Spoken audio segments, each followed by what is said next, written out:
أعوذ بالله من الشيطان الرجيم بسم الله الرحمن الرحيم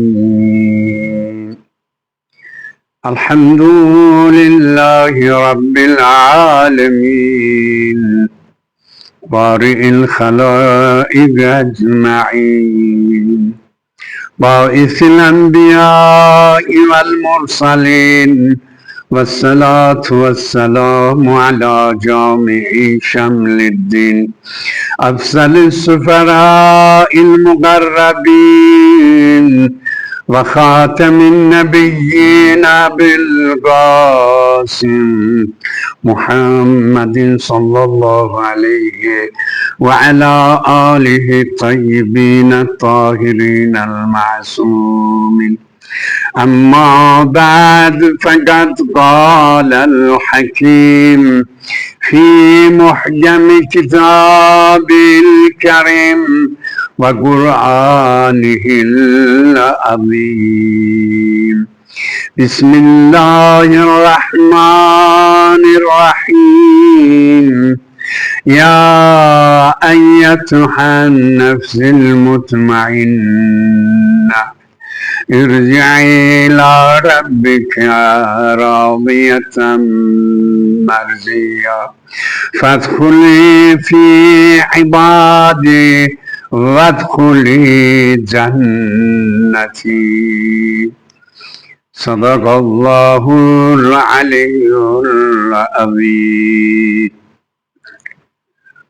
Malum ki müminler, mümineler bu 2 ay musibet ayıdır. Allah-u Tebareke ve Teala bu musibet ayının ihtiramına bütün Müslümanların, mümin ve müminelerin, mahsusen Türkiye'mizin üstünden belaları, musibetleri kenar eylesin ve zulmü, fesadı yayan kafir ve müşrikinleri mağlub eylesin, zelil eylesin ki hakikaten bu 2 musibet ayının namzeti ve mahsusen mehşuru da Hazreti Seyyid-i Şehada Eba Abdillahul Hüseyin aleyhissalatu vesselam'dır ki Allah-u Tebareke ve Teala yanında aziz makamı vardır, dereceyi alisi vardır. Allah-u Tebareke ve Teala'nı and verir Hazreti Seyyid-i Şehada'nın makamına, bütün Ehl-i Beyt dostlarını ve o makama izzet şeref duyanların cümlesinin ihsanını, zahmetini ve niyetini kabul etsin. Nasıl ki bu ayda Hazreti Eba Abdillahul Hüseyin'in dostları evvelinden ta ahirine kadar Eba Abdillahul Hüseyin aleyhissalatu vesselama aza sakladılar, ihtiram gözetlediler ki hakikaten ihsanlar verdiler. Sonunda o güzel Kerbela Erbe'inini yerine getirdiler.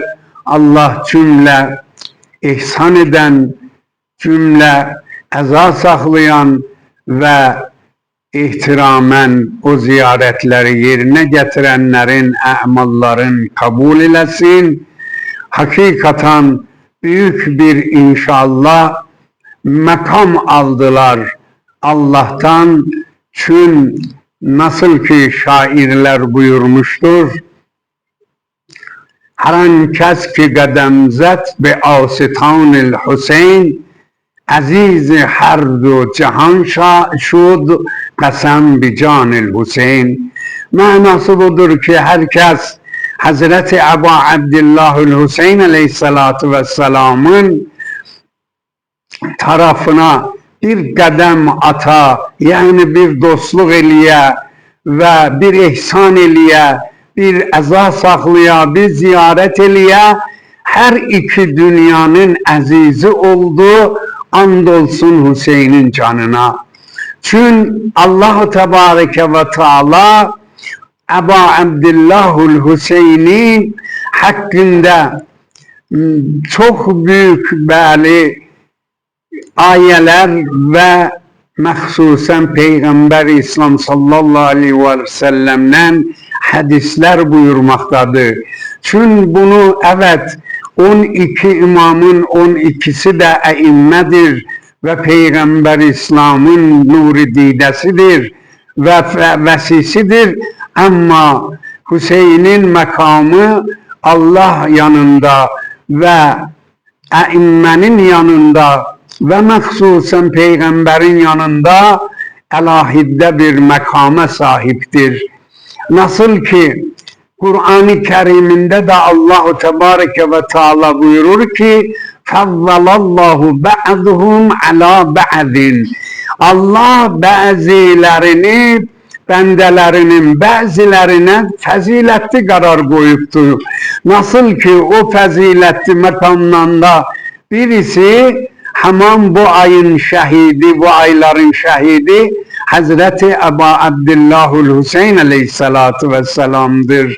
Ki onun da hakkında Kur'an-ı Mübin'inde Sure-i Fecr'de buyurur ki Ya eyyetühen nefsil mutmainne irci'i ila rabbike raziyeten merciyya fethulü fi ibadi vethulü cenneti. Yani ey hatircem olan, ey Allah'a mutmainni olan Allah'ın bendesi, dön ginen Allah'ın tarafına.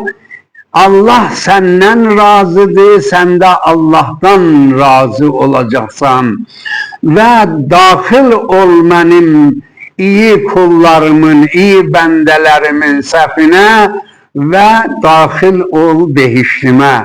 Yani Allah-u Muteal behiş vaadesi vermiş.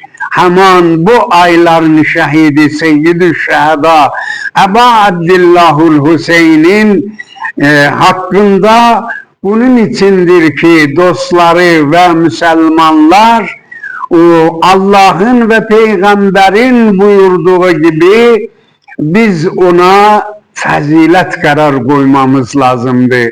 Ve o faziletten de istifade etmemiz, yararlanmamız lazımdır.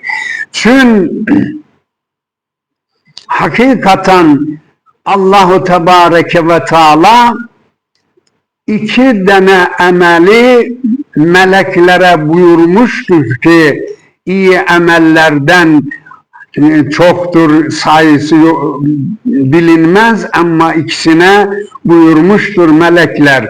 Siz onu yazmayın, siz onu taksim etmeye yeltenmeyin. Onların sevabını ben vereceğim. Allah Tebareke ve Teala o iki amelin birisinden budur ki Mah-i Mübarek Ramazan'ı inancan ve itikaden yerine getiren insanlar için buyurmuştur ki Es-Sumili ve ana azzübe. Oruç benim içindir ve onun müzdünü de ben vereceğim. Yani Allah-u Muteal o güzel behiştinin böyle karşısında ona makam verecektir. Onun derecesini, onun makamını, sayısını bir Allah bilir. Onun içindir buyurmuştur. Melekler siz zahmet çekmeyin. Ana azzübe, ben onların müzdünü vereceğim, o oruç tutanların. İkinci hayır emellerden birisi de Hazreti Ebu Abdillahul Hüseyin aleyhissalatu vesselamın muhabbeti ziyaretidir. Herkes Ebu Abdillahul Hüseyin aleyhisselamı sağlığında ziyaret eliye, ihtiram eliye, ya öldükten sonra ziyaret eleyip ihsan eleye. Allah-u Muteal buyurur ki onun, o insanın, o inananın müzdü benim elimle inayet olunacaktır. Allah'ın verdiği ne olabilir müminler? İşte rızayetiyle məhəbbətiyle, rəhmiyle yarattığı behiştir. Yani herkes ki Ebu Abdillahul Hüseyin aleyhissalatu vesselama fazilet qail ola ve bu ayda ona ihtiram qail olup ihsan edip veya ziyaret eləyə, onun müzdü Allah Teala tarafından inayet olunacaktır. Allah'ın da merhameti çok geniştir ve büyük, Allah da büyük hediyeler inayet edecekti. O da behiştin makamlarıdır. Allah bütün Ehl-i Beyt'in yolunda ziyaret eden, Ehl-i Beyt'e hürmet eden, mahsusan Seyyid-i Şehadanın yolunda kadem vuranların zahmetini heder etmesin ve muhabbetini Allah defterinde, imam defterinde qeyd eləsin. Müminler, onun içindir ki bu ayların ihtiramını yerine getirmek ve onların ziyaretine gitmek ehli imanın, itiqat ehlinin neyidir? Görevidir.